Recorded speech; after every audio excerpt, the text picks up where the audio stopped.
possibility for Islam to coexist in the West? Do you think that's feasible? I'm Yeah. not talking about individual Muslims who are lovely and peaceful and all of the rest of the preface stuff that we have to say before we No. talk about this.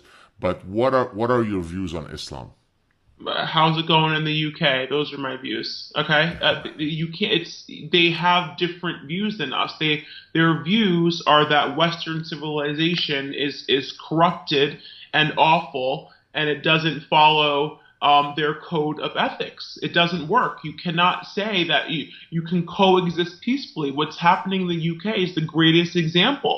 What's happening in Europe? There's a European crisis going on right now. Okay, they have different ideas of what freedom is. Their idea of freedom is not freedom whatsoever. And you brought up Ian Kersey, and I've followed her closely, and what she says is so important. She is someone that has defected from it and is telling you exactly what goes on. It's amazing to me that people think that somehow if you bring people that actually hate Western civilization to Western civilization, what they're just going to warm up to it and say, we'll coexist peacefully, even though everything you do sickens us. Well, they will coexist peacefully until Peacefully, the demographic un- changes are enough that they know until. until.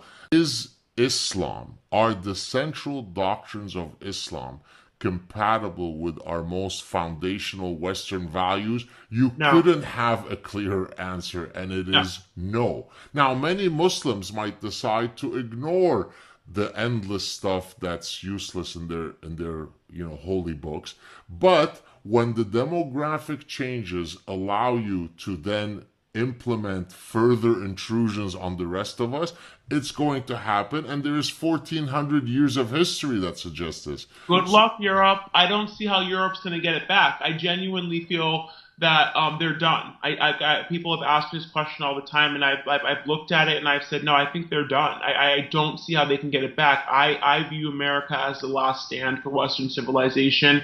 It's why it was so important for us to show a sign of support in Israel. They are our only allies in the Middle East, and the fact that it took us this long to take a strong stand for them is ridiculous, right? So I lived with a Muslim girl.